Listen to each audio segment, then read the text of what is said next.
जनसंख्या में गिरावट चिंता का विषय है। नवदंपत्ति कम से कम 2 या 3 बच्चे पैदा करें।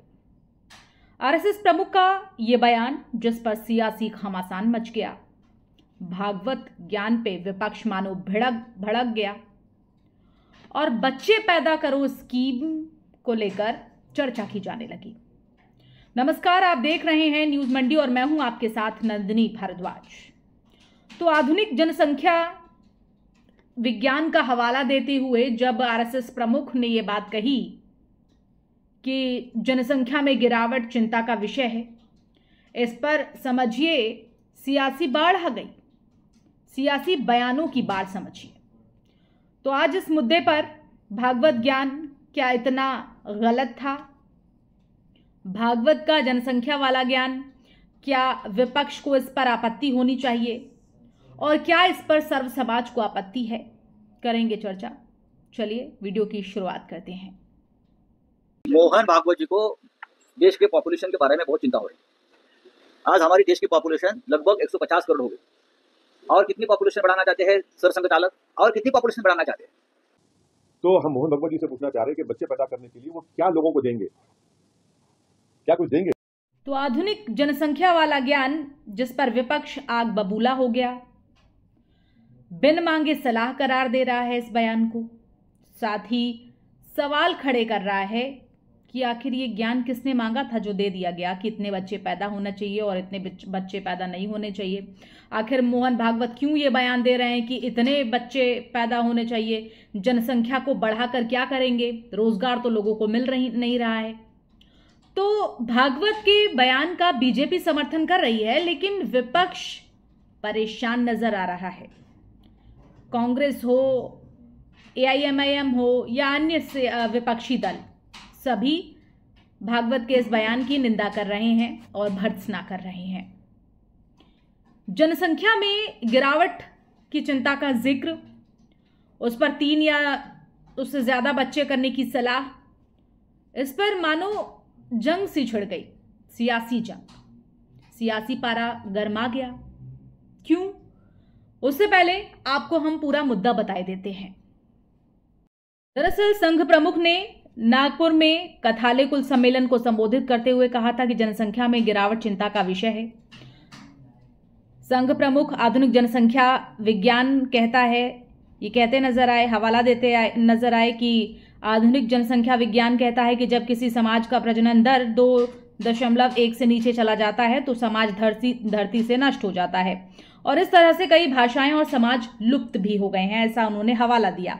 कहा कि हमारे देश की जनसंख्या नीति 1998 या 2002 में तय की गई थी। उसमें भी बताया गया कि किसी समाज की जनसंख्या 2.1 से नीचे नहीं गिरनी चाहिए। हमें 2 या 3 से अधिक की आवश्यकता है। समाज के अस्तित्व के लिए संख्या महत्वपूर्ण है। मोहन भागवत की टिप्पणी पर तंज कसते हुए ओवैसी बहुत कुछ बोल गए।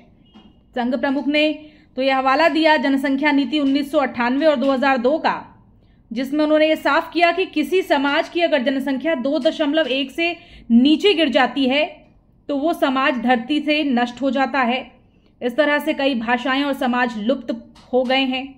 ऐसे में 2 या 3 से ज्यादा अधिक की आवश्यकता है।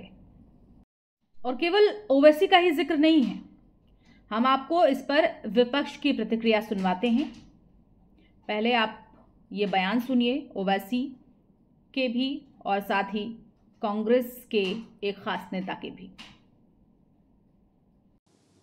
तो हम मोहन भागवत जी से पूछना चाह रहे हैं कि बच्चे पैदा करने के लिए वो क्या लोगों को देंगे, क्या कुछ देंगे?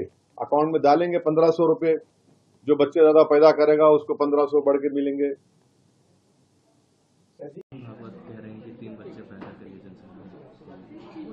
जो हैं उसकी सेवा तो नहीं कर पा रहे हैं, उसको रोजगार नहीं मिल पा रहा है, उसकी शिक्षा की व्यवस्था नहीं हो पा रही, उसकी इलाज की व्यवस्था नहीं हो पा रही है ना। और अधिक बच्चे पैदा करके क्या उसका उद्देश्य है? तो सबसे पहले जो आरएसएस में जो लोग अविवाहित हैं उनकी शादी पहले करा ले। जो हैं उसकी सेवा तो नहीं कर पा रहे हैं, उसको रोजगार नहीं मिल पा रहा है, उसकी शिक्षा की व्यवस्था नहीं हो पा रही, उसकी इलाज की व्यवस्था नहीं हो पा रही है ना। और अधिक बच्चे पैदा करके क्या उसका उद्देश्य है? तो सबसे पहले जो आरएसएस में जो लोग अविवाहित हैं उनकी शादी पहले करा लें। संघ प्रमुख ने 3 या उससे ज्यादा बच्चों के होने का जिक्र किया कि जनसंख्या बढ़नी चाहिए हिंदुओं की भी, उनका हिंदुओं की तरफ ही इशारा था। ऐसे में असदुद्दीन ने उनसे ये क्या मांग लिया? असदुद्दीन अनोखी डिमांड करते नजर आए। प्रमुख मोहन भागवत ने अपने एक भाषण में जब उन्होंने 3 बच्चे की सलाह दी तो इस पर ओवैसी की जो प्रतिक्रिया आई वो हैरान करने वाली थी। उन्होंने आपत्ति जताते हुए कई सवाल भी दागे हैं मोहन भागवत पर। सुनिए। तो हम मोहन भागवत जी से पूछना चाह रहे हैं कि बच्चे पैदा करने के लिए वो क्या लोगों को देंगे? क्या कुछ देंगे? अकाउंट में डालेंगे 1500 रुपए, जो बच्चे ज्यादा पैदा करेगा उसको 1500 बढ़ के मिलेंगे? नहीं, औलाद पैदा करो स्कीम निकालेंगे क्या? ऐसा कुछ भी नहीं है। टीएफआर रेट हर कम्युनिटी का गिरा है। सबसे ज्यादा टीएफआर रेट गिरा है रिलीजन वाइज मुसलमानों का, मगर अभी भी हिंदू समुदाय का टीएफआर रेट वो मुसलमानों में फर्क है। पैदा करो तो मोहन भागवत जी को बोलना चाहिए कि जैसा यहाँ पर लाडली बहना का स्कीम में कितना 1500 रुपए दे रहे ना, तो आप एक स्कीम निकालो कि जो इतने बच्चे पैदा करेंगे उसके अकाउंट में हम लोग 2000 डालेंगे, कितना डालेंगे, क्या डालेंगे वो डिसाइड कर लो। फिर हमको क्यों बच्चे पड़ेगा? आप माशाल्लाह से मेरे को 6 बच्चे हैं, मैं पहले ही बोल दे रहा हूँ। फिर वो आप लोग बोलेंगे, वो पीछे से बोलेंगे वो इसी ने ऐसा बोला, और उसके 6 बच्चे हैं। नरेंद्र मोदी के भी 6 भाई हैं, अमित शाह के भी माशाल्लाह अच्छे हैं। अब नहीं, मोहन भागवत तो जब उन्होंने अपने आदमी को बना रहे सीएम यहाँ पर, तो उनको बोलना चाहिए उनके आदमी को, भाई तू स्कीम निकाल ले बच्चे पैदा करने की, क्या है स्कीम बता दो। बस यही बात थी कि दूर तलक गई। ओवैसी ने पहले तो आरएसएस प्रमुख पर तंज कसा, पूछा आप कब शादी करेंगे? फिर कहा कि मैं भागवत से पूछना चाहता हूं कि वो अधिक बच्चे पैदा करने वालों को क्या देंगे? क्या वो अधिक बच्चे पैदा करने वाले लोगों के बैंक खातों में 1500 रुपए डालेंगे? क्या वो इसके लिए कोई योजना पेश करेंगे? ओवैसी ने यह भी कहा कि जब भागवत अपने किसी करीबी को मुख्यमंत्री बनाने की कोशिश कर रहे हैं तो उन्हें उसके लिए कोई योजना पेश करनी चाहिए। यानी उनका इशारा महाराष्ट्र के सरकार के गठन की तरफ भी था। सांसद ओवैसी की माने तो ऐसे मुद्दे देश को कमजोर करते हैं और जो महंगाई, बेरोजगारी और आत्महत्या जैसे मुद्दों से जूझ रहे देश में ठीक नहीं है। यानी एक साथ बहुत सारे प्रहार करते नजर आए ओवैसी, और उनके इस प्रहार का बीजेपी ने भी माकूल जवाब दिया है। सुनिए। ये मुझे लगता है ये एक ऐसा विषय है जिसपे चर्चा होनी चाहिए। उन्होंने जो कंसर्न जाहिर किया है ये टेक्निकल कंसर्न है, जहां फर्टिलिटी रेट पे चर्चा हो रही है। जिस तरीके से फर्टिलिटी रेट गिरता जा रहा है, जो कि 2.1 के आसपास रहना चाहिए, बट अब वो फर्टिलिटी रेट में गिरावट आ रही है। इस बात को लेकर मोहन भागवत जी ने अपनी चिंता जाहिर की है। मुझे लगता है कि इसके ऊपर चर्चा होनी चाहिए। मानव प्रजाति के लिए ये वो पैरामीटर्स हैं जो कि तैयार किए गए हैं जिससे किसी भी प्रजाति के ऊपर कोई खतरा नहीं हो।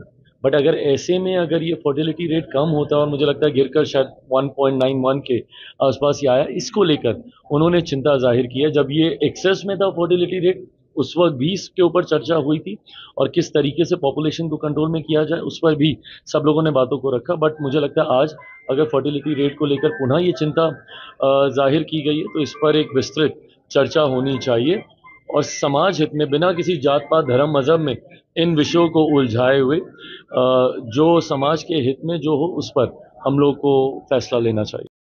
तो माननीयों के ज्यादा बच्चे पैदा करने वाले बयान पर आपकी क्या प्रतिक्रिया है? साथ ही ओवैसी ने जो तंज कसा है और जो बातें बोली हैं, क्या वो अर्थपूर्ण है? आप भी इस मुद्दे पर हमें अपनी प्रतिक्रिया बता सकते हैं। कमेंट के जरिए हमारे साथ जरूर साझा कीजिए। फिलहाल मेरे साथ इतना ही। नमस्कार।